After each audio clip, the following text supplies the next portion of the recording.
Hello and welcome to Magic is Essential Radio. This is Unabashedly Resolute Podcast, and I'm your host, Wes Mullins. We're going to dive into some topics about health and wellness, apologetics, some politics, who knows what we'll get into. We'll talk about life, and we'll talk about love. We're going to talk about the whole gambit of the human experience. So fasten your seatbelts and get ready. Here we go.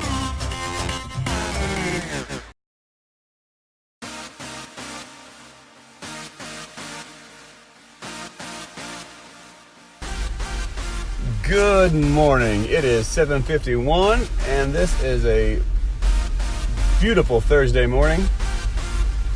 I'm Wes Mullins for Magic is Essential Radio, coming to you today talking about philosophy. Talking about thinking, why you think the way you do. And I'm not sure that we've had this conversation. Maybe we have, maybe we haven't. We're going to have it today. Nina and I were having a conversation the other day, and this really became apparent to me when we were talking about the Covington Catholic MAGA, Make America Great Again hats. The kids were wearing those, the controversy between the Native American, the black Hebrew Israelites, and the Covington Catholic high school kids. And I started thinking about the process that happened there, everyone who jumped the gun and blasted those kids, everybody who still blasted those kids, even though the 2-hour videos came out. And what I really noticed was, when all the evidence came out, a lot of people were retracting their tweets. They were retracting their statements, which is the appropriate measure to take. When you jump the gun, I'm sorry.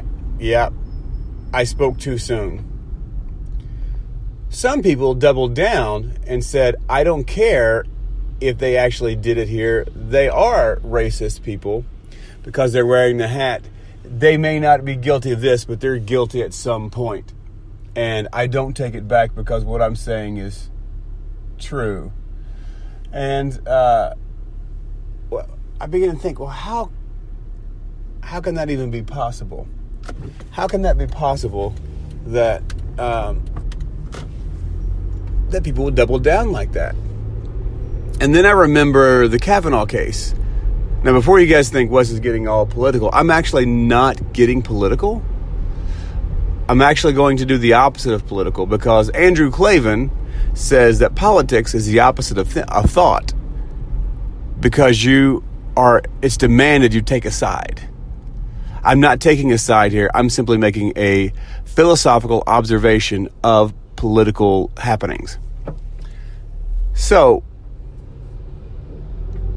what happened in the Kavanaugh case was a woman, came and said that the Supreme Court Justice Brett Kavanaugh sexually assaulted her 20 years ago at a party.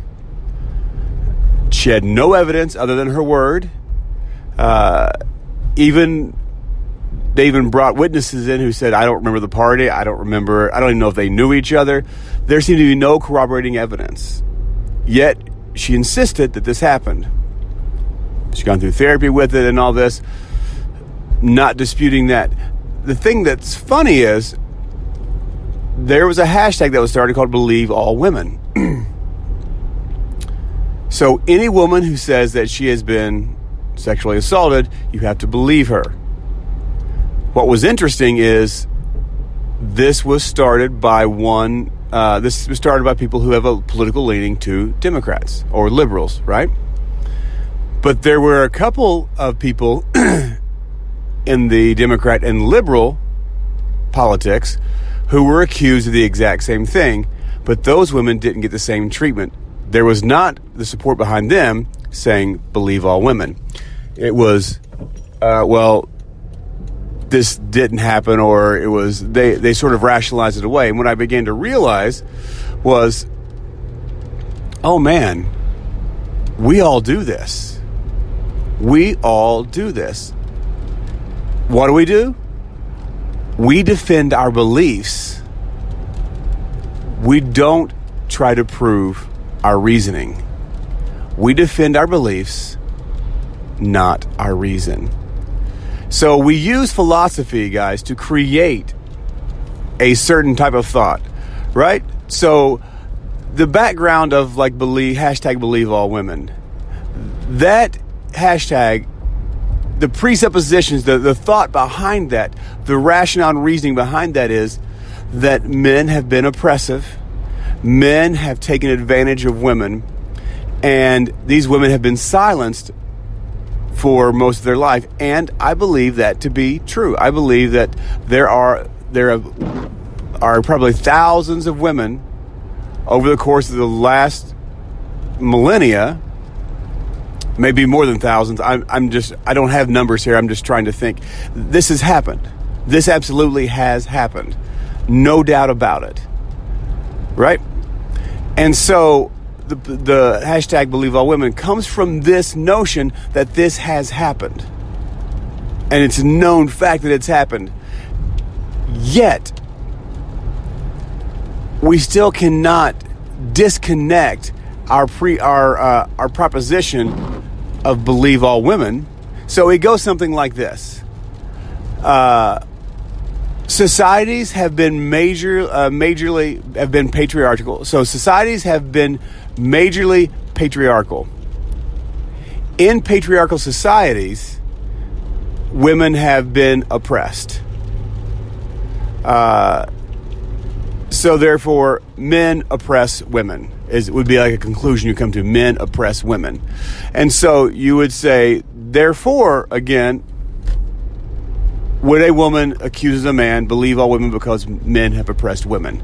So that's like a loose, very quick off the cuff type of philosophy that you would use to come to that conclusion. And again, I am saying yes, it has happened. But what we have to be careful of is we have to be careful in philosophy in our lives not to defend a belief when there's no evidence to prove your belief. Right? Now again, I need you to step back from being political for a second. I'm not being political. I'm not saying one way or the other, he did this, he didn't do this. What I'm saying is we defend a belief system. So we believe that men oppress women. Then no matter what happens, no matter what evidence that comes up, if it looks like it's possible that a woman was oppressed by a man, we automatically believe her because men oppress women. That's the foundation of that belief.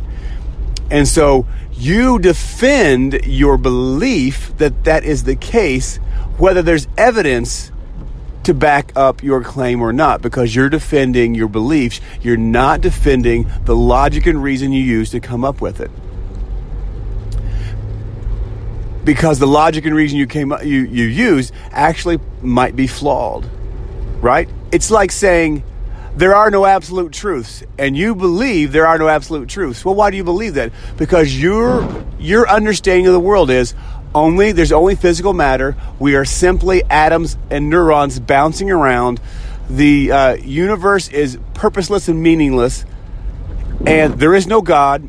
There is no reason why we're here. We're just atoms, and as Dawkins says, we're dancing to our DNA. That's what you believe. And so you don't believe that there is a such thing as truth, because truth requires purpose and truth requires exclusivity. And so therefore you make a statement that says, well, philosophically I can come to the conclusion there is no truth. And you'll defend anyone who says this is truth. You will defend that and say there is no absolute truth. And that will be your battle cry. There are no absolute truths. Until someone pushes back and says, is that true? Is that true? There are no absolute truths. And then suddenly you can't defend your reason, so you simply defend your beliefs. Think about how many things in your life you rationalize because you believe something to be true, whether you can prove it or not, or whether your logic is flawed or not. You defend a belief system. You think all Democrats are bad, all Republicans are evil. You think America's the greatest country in the world. You think America's the crappiest country in the world. You think Canada's great. You think Canada's horrible. You think socialism is the way to go. You think capitalism is the only system. We defend our beliefs whether we have the reason to back it up. This is why in a relativistic society that says you can choose any morality you want, you have the ability to choose anything you think is right, anything you think is wrong, except when someone says, I think relativism is morally corrupt. It's morally bankrupt. Suddenly, I don't get to choose anymore. Why? Because it goes against your beliefs. So if our beliefs can be at odds with each other and our beliefs can be contrary, so all Democrats are bad, all Republicans are bad, those two thoughts are contrary. They are opposing. How do you deal with that? There has to be something else that we can appeal to other than just our beliefs. And get this, guys, just because you believe something doesn't make it true. Not all of your thoughts are winners. Not all of your thoughts are amazing. There has to be some kind of abstract thing apart from us, some transcendent thing apart from each of us that we can point to and say, my beliefs are closer to the transcendent thing than yours. And what we have is we have reason and we have logic. And there are some simple rules in place to figure out if your belief lines up to something that is actually true. So when you get your belief closer to something that is true, then your belief becomes more viable and it becomes more valid. When your belief is further from the transcendent truth, then your belief becomes less valid and becomes more unbelievable. So there are three things that you need to look at when you have a belief system. Number one, law of identity. Law of identity says A is equal to A, right? Wes Mullins is equal to Wes Mullins. Wes Mullins is not equal to a person named Wes Mullins who has a different DNA than me. We're two different people. A is not equal to not A. So the law of identity says one thing is one thing, right? You say, well, I don't understand that. Apples and oranges. When someone says you're comparing apples to oranges, that is they're saying the law of identity is not at work here. You're comparing two things that aren't the same thing. And if two things aren't the same thing, then you can't compare them as if they were. Law of identity. Law of excluded middle says that you can't be neutral on right and wrong. You can't be neutral and say, well, someone is guilty and innocent in the same moment. This statement is both true and false at the same time. All right. Brett Kavanaugh cannot be both innocent and guilty of the same crime. He is either more probable that he is innocent or more probable that he is guilty. But if you choose one of those, you have to have evidence to back it up. See, one of the things that we do and when we believe a belief over believing reason is that we begin to group people into certain things like, say, well, Democrats, and say, well, they're all guilty. Why? Because they have democratic philosophies. They have socialistic tendencies. They have this, they have that.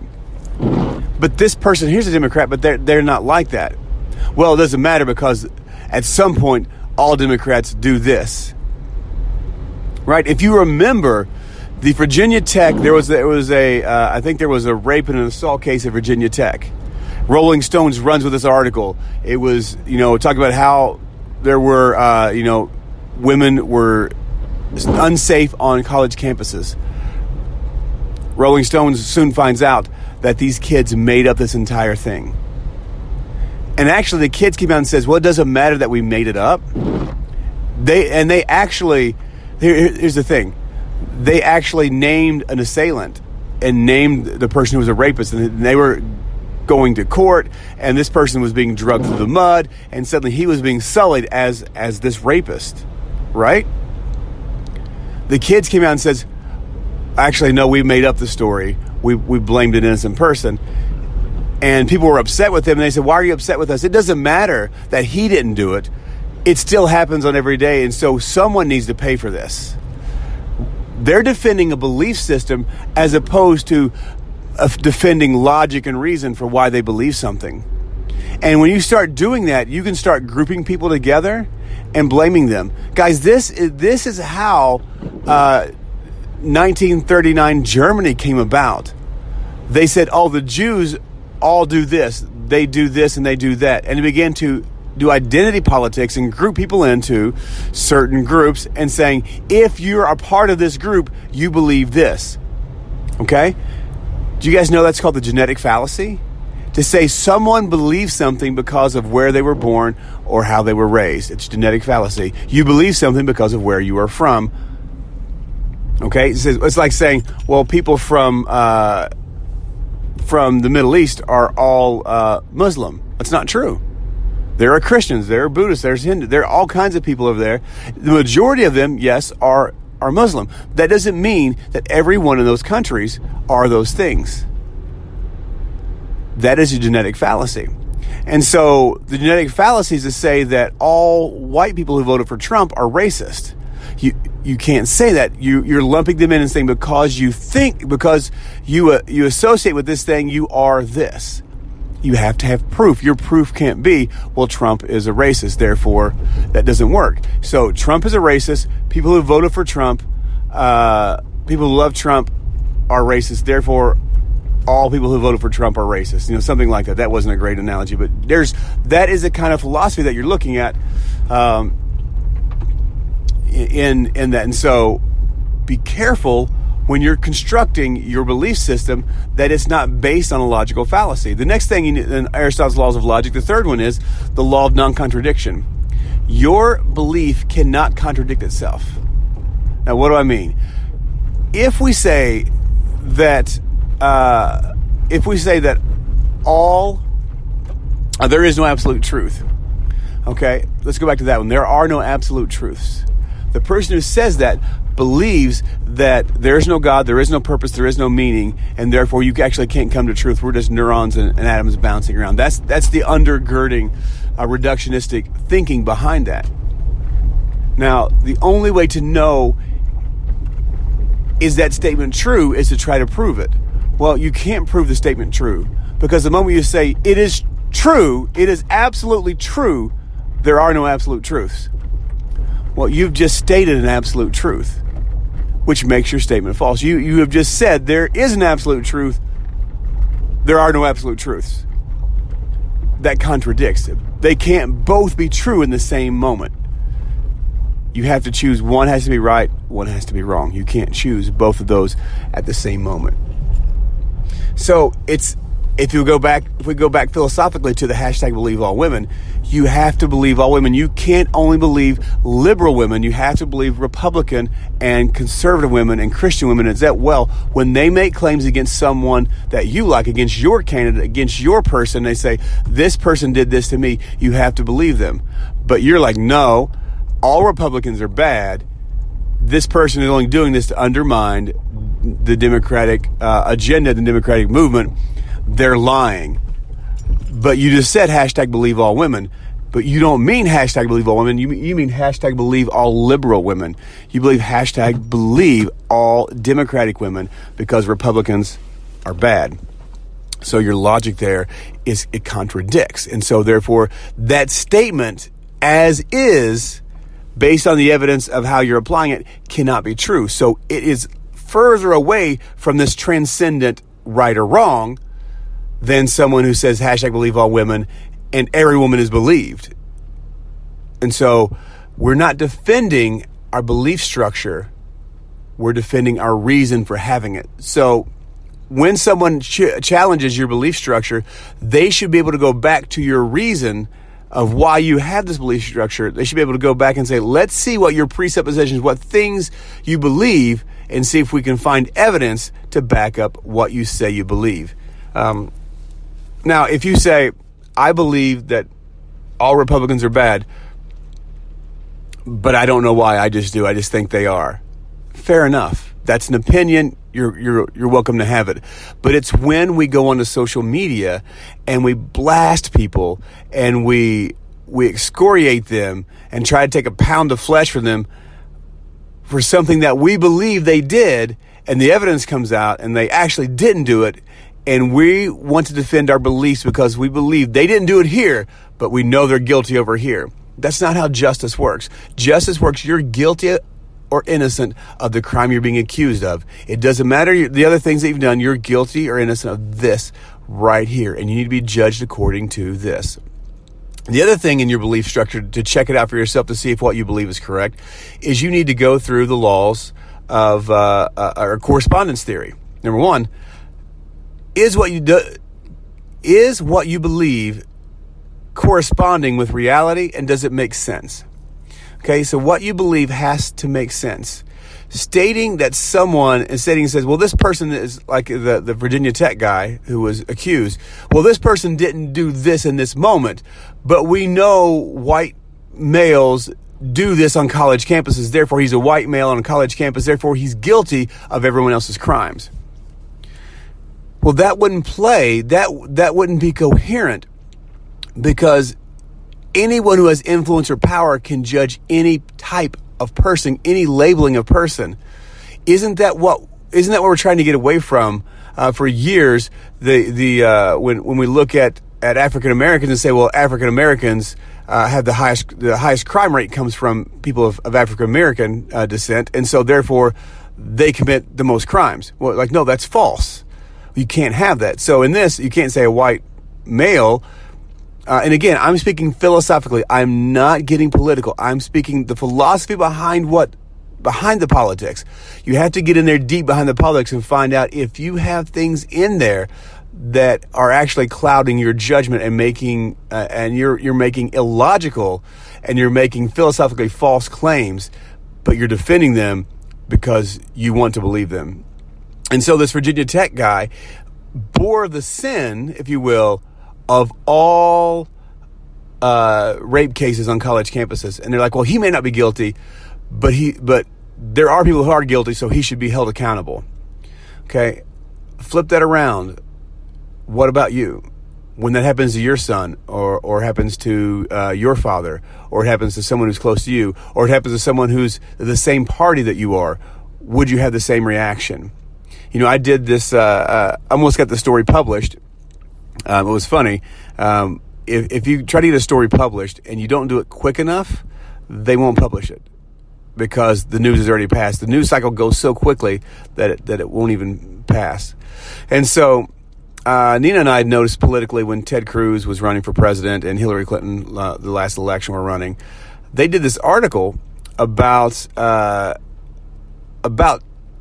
Hillary Clinton, and they were basically letting her off the hook for the email scandals and Benghazi, and they were basically rationalizing all the reasons why it wasn't true, or why she was still a great candidate, and all these. It was a piece about Hillary Clinton is the greatest, and here's why. Now, the person writing the article believes Hillary Clinton should be exonerated for all of these things that people are saying that she's done against her, because that's their person. And I was thinking, and I wrote this article and I replaced Hillary Clinton's name and I put Ted Cruz's name in.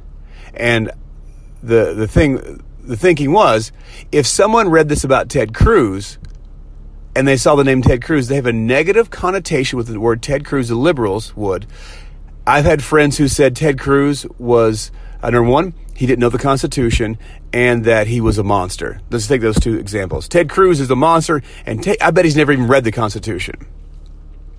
Now, those were their beliefs, and so they would defend their beliefs and say, well, Ted Cruz did this. Yeah, well, he doesn't know the Constitution. And they would defend this belief they have about him with no evidence. Because if you know anything about Ted Cruz, he was a lawyer, and growing up, during high school, he actually would go out and debate the U.S. Constitution. He memorized the Constitution and would go out and debate that. He also was a Supreme Court clerk for a while, and then he became a lawyer, and he actually has argued 9 cases in front of the Supreme Court in regards to the Constitution, and he won all 9 cases. So for you to say he doesn't know the Constitution is a belief you have, but when we push back on that, you fall back and say, well, I still believe it. I still think this. Why? Because it's your belief that all Republicans are bad or that Ted Cruz is a monster. And so you can't see reason at that point. So I wrote this article and I took Hillary Clinton's name out and I replaced it with Ted Cruz. And I said, I wonder how many liberals would read this article and they would want to throw Ted Cruz in prison and say he is the most unqualified person to ever run for office. But if you put the name Hillary Clinton back in, suddenly she's the most qualified candidate and she's the best hope for this nation, right? Because we're defending beliefs, we're not defending our reasoning. The same reasoning where you would allow Hillary Clinton to be exonerated, you would condemn and want to imprison Ted Cruz. Sorry, I was looking for another word there. So we're not. Here's the thing, and so where are you going with all this? Well, this shows, if you followed me, this shows that we're inconsistent in what we say we believe.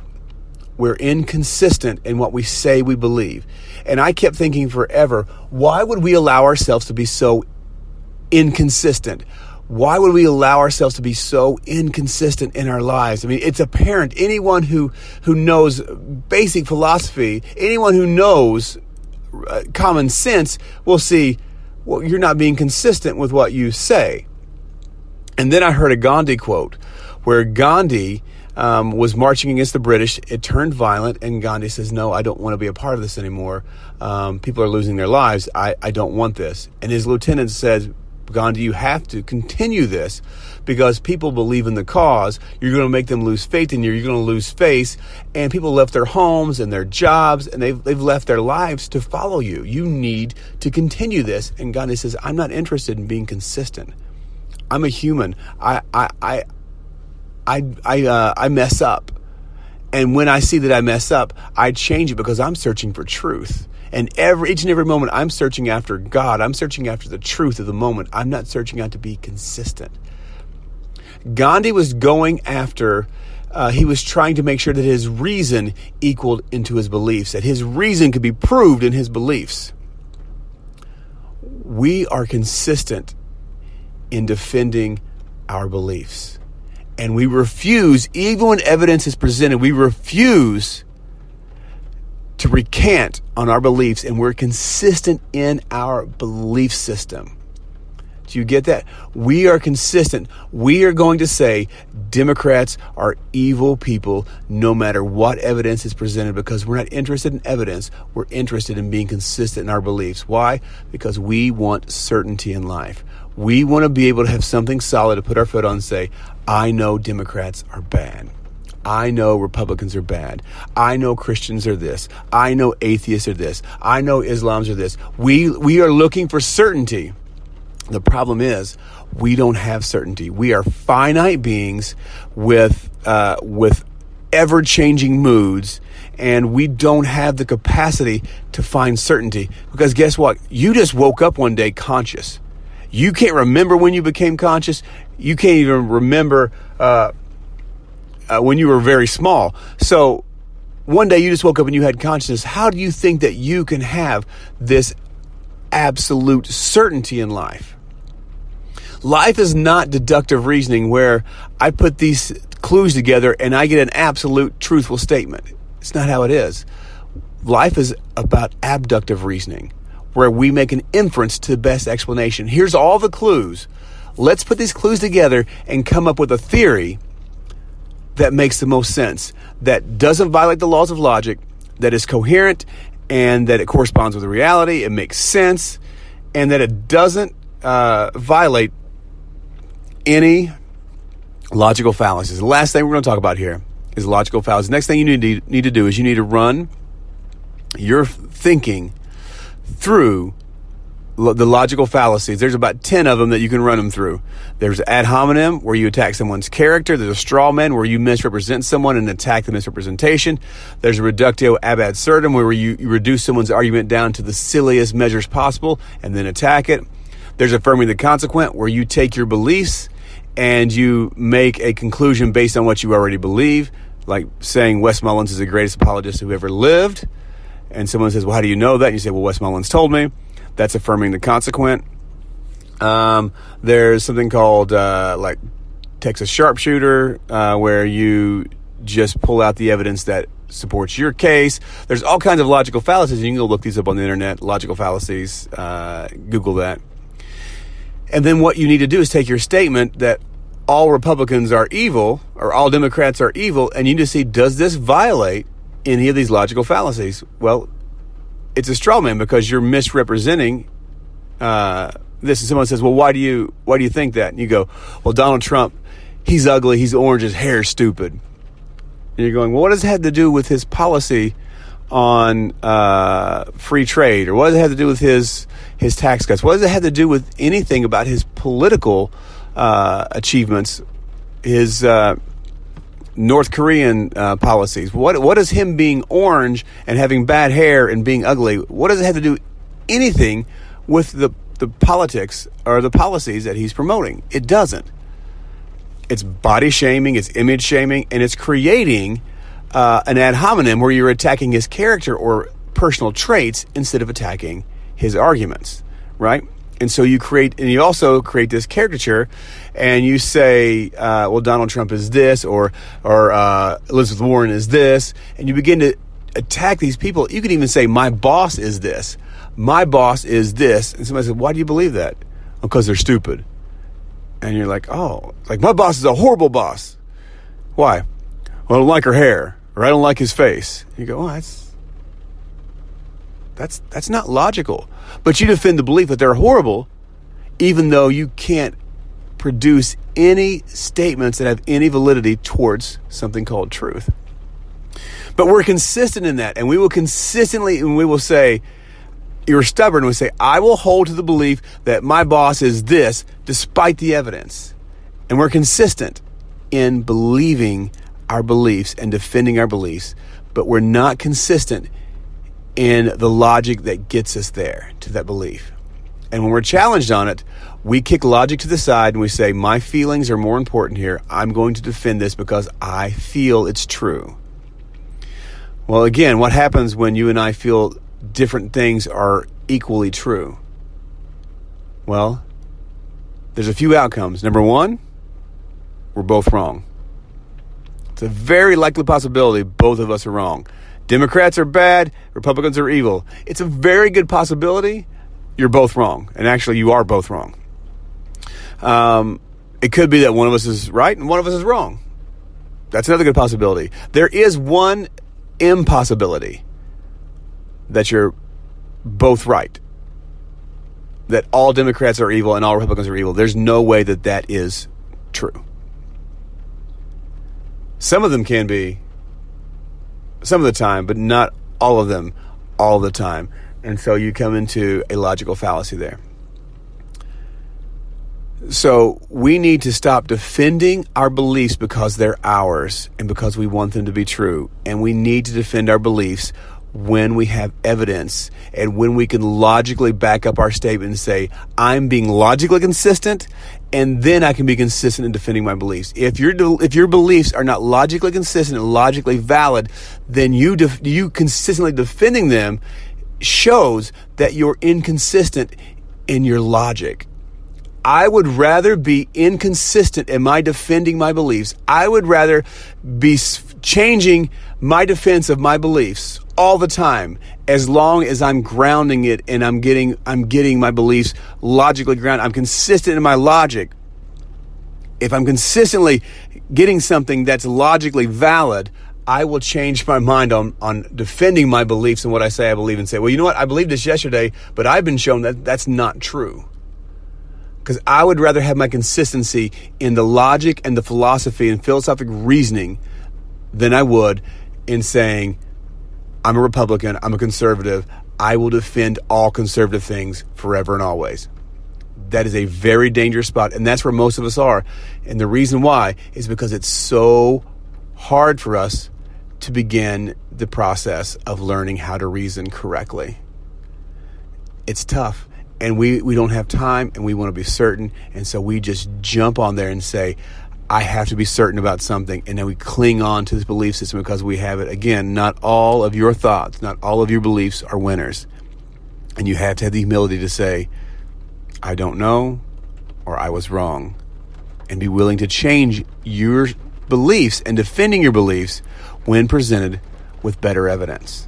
That's all I have for today, guys. Thanks so much for listening. I hope I didn't offend too many people. Again, this was a philosophical talk, not a political talk. We were going meta here. This is meta politics. We were underneath into the philosophical workings of why we believe what we believe. Thanks so much, guys. This has been Wes Mullins on Unabashedly Resolute Podcast on Magic is Essential Radio. Thanks for stopping by. See you guys.